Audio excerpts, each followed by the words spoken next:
இந்த வீடியோ ஃபுல்லாமே ரொம்ப இம்பார்ட்டன்ட்ங்க. ஒரு ஏரியா கூட மிஸ் பண்ணாமல் ஸ்கிப் பண்ணாமல் பாருங்கள்.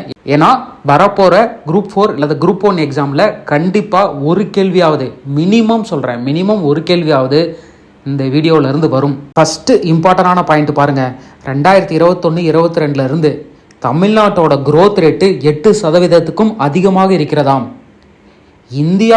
மொத்த இந்தியாவோட எக்கனாமிக் growth ரேட்டு கூட ஆசிலேட் ஆகுது. 7% போகுது, 9% போகுது, அப்புறம் 6% போகுதுன்னு மேலே கீழே ஏறி இறங்குது. ஆனால் தமிழ்நாடு 2021-22 கன்சிஸ்டண்டான வளர்ச்சியை காமித்திருக்கிறார்கள். அடுத்த முக்கியமான பாயிண்ட் பாருங்கள். பர் கேபிட்டா இன்கம், தலா வருமானம் 2022-23 அந்த டேட்டா பிரகாரம் பர் கேபிட்டா இன்கம் தமிழ்நாட்டோடது 2.78 லட்சம். சரிங்களா? பர் பர்சனோட பர் கேபிட்டா இன்கம் 2.78 லட்சம்.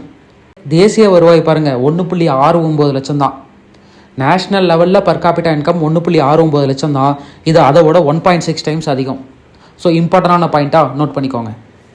இன் டேர்ம்ஸ் ஆஃப் பர் கேபிட்டா இன்கமில் தமிழ்நாடு 4வது மிகப்பெரிய ஸ்டேட்டாம்.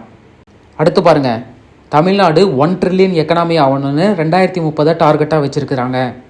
அடுத்து பாருங்கள், 2024 தமிழ்நாடு தான் எண்ணெய் வித்துக்கள், ஆயில் சீட்ஸு, கிரவுண்ட் நட்டு, சுகர் கேன் ப்ரொடக்டிவிட்டி இது எல்லாத்துலேயும் ஃபஸ்ட் ரேங்க்கு. மக்காச்சோளம் அதாவது மெய்ஸ் ப்ரொடக்டிவிட்டியில் செகண்ட் ரேங்க்கு. பேடி நெல் ப்ரொடக்டிவிட்டியில் தேர்ட் ரேங்க்கு. முட்டை உற்பத்தியில் 2வது ரேங்க்கு. இறைச்சி உற்பத்தியில் 6வது ரேங்க்கு.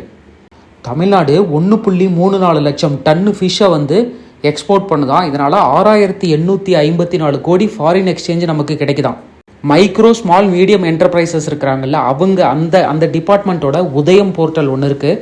அதில் மட்டும் 35.56 லட்சம் பேர் ரிஜிஸ்டர் பண்ணியிருக்காங்களா. இது இந்திய அளவில் 2வது அதிகமான ரிஜிஸ்டர் பண்ணதான். சோஷியல் இண்டிகேட்டர்ஸில் பாருங்கள், மல்டிபிள் சோஷியல் இண்டிகேட்டர்ஸ் கணக்கில் எடுத்துக்கும் போது தமிழ்நாடு டாப் 3லே வந்துருவாங்களாம். Social progress index, gross enrolment ரேஷியோவில் தமிழ்நாடு டாப்பில் இருக்காங்க. Low infant mortality, low birth rate, low poverty level இதெல்லாம் 2வது இடத்துல இருக்காங்க. சஸ்டைனபிள் டெவலப்மெண்ட் கோல்ஸ் இண்டெக்ஸில், ஹெல்த் இண்டெக்ஸில் 3வது இடத்துல இருக்கிறாங்க. கிராஸ் என்ரோல்மெண்ட் ரேஷியோ பாருங்கள், எலிமெண்ட்ரி ஸ்கூலில் 98.4% தமிழ்நாடு, நேஷ்னல் லெவலில் 91% தான். செகண்டரி எஜுகேஷனில் பாருங்கள் 97.5%, நேஷ்னல் லெவலில் 77% தான். ஹையர் செகண்டரியில் பாருங்கள் தமிழ்நாடு 82.9%, நேஷ்னல் லெவலில் 56% தான். ஸோ இது எக்ஸாக்ட் புள்ளியாக ஞாபகம் வச்சுக்க முடியலனாலும் ரஃபாக அந்த நம்பராக ஞாபகம் வச்சுக்கோங்க. 98, 91, 97, 77, 82, 56 அந்த மாதிரி. ஸ்கூல் எஜுகேஷன் குவாலிட்டி இண்டெக்ஸில் தமிழ்நாடு 2வது ரேங்க்கு.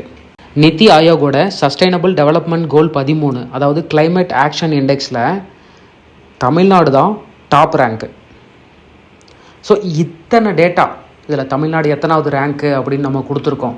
திரும்ப இந்த டேட்டாஸை ஒரு 2 வாட்டி இந்த வீடியோவை ரிவைஸ் பண்ணி பார்த்துருங்க. ஏன்னா கொஷினில் 100% கேட்பாங்க. வர டிஎன்பிஎஸ்சி எக்ஸாமில் குரூப் 1, குரூப் 2, குரூப் 4ல் ஏதாவது ஒரு பேப்பரில் மாட்டிக்கும்.